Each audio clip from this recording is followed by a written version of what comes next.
เช้ามื้อนี้วันศุกร์วันที่6กุมภาพันธ์2026เดินทางไปที่สำนักสงฆ์โศกไสบัวหลวงบ้านซอกคุมเหนือมาตักบาตรเนื่องในงานบุญคุณคนเขาประจำปี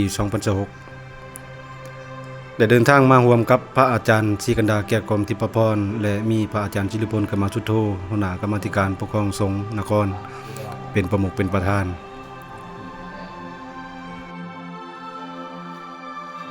เพื่อเป็นการประหยัดเวลาให้ญาติโยมได้ใส่บาตรแก่ประสงค์สำเนียนไว้ก่อนล่วงหน้าแล้วจึงคอยเข้าพิธีไหว้พระรับศีลและสวดสัญญามงคลคาถาและแสดงธรรมเทศนาหนึ่งกันตามธรรมเนียมขอน้อมไหวแด่คุณพระศรีรัตนตรัยอันมีคุณพระพุทธเจ้าคุณพระธรรมเจ้าคุณพระสังฆเจ้าเป็นเขาเป็นประธานขอน้อมไหวแด่คุณพ่อแม่ครูบาอาจารย์ทุกอาจทุกองค์ขอความผาสุกความเจริญจะเกิดมีแด่ศรัทธาญาติโยมที่มาพร้อมกันทำบุญในมื้อนี้เบิดสุขุสุขคนขอหน่อยอาตมาภาพจะได้น้อมนำเอาพระธรรมคำสอนของสมเด็จพระชินวรพระบรมศาสดามากล่าวมาสาธยายตามสมควรแก่เวลาเป็นลำดับสืบไปวันนี้ขออนุโมทนาพ่อแม่ครูบาอาจารย์เด้อครูบาอาจารย์ผู้เป็นนำพาสร้างพระเนตรเนาะเก่งเนาะโอ้เสาพักใหญ่บ่ใจเนี่ยคำเบิดเมืองลาวมาเต่าโฮมอยู่ในเสานี่เบิดในเสาคำนะ เวลา 2-3 ปีสร้างจนสำเร็จใหญ่ปานนี้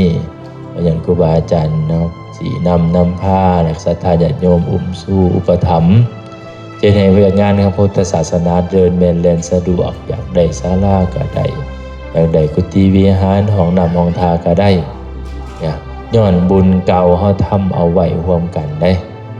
บุญเก่าปุพเพกตะปุญญาตาบุญเก่าที่เฮาเคยสั่งสมเอาไว้ครูบาก็เคยบวชไม่ออกก็เคยอุปถัมภ์คำสู้หรือบางเทื่อไม่ออกเคยบวชครูบาเนี่ยเคยอุปถัมภ์คำสู้บุญอันนั้นเกี่ยวเวียนอยู่กันไปอยู่กันมาได้มันจึงก่อเกิดเป็นมื้อนี้ย้อนบุญเก่าทำเอาไว้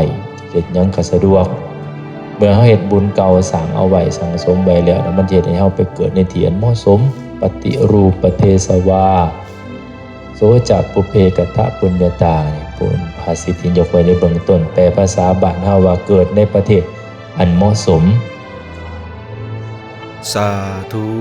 สาธุสาธุอนุโมทามิ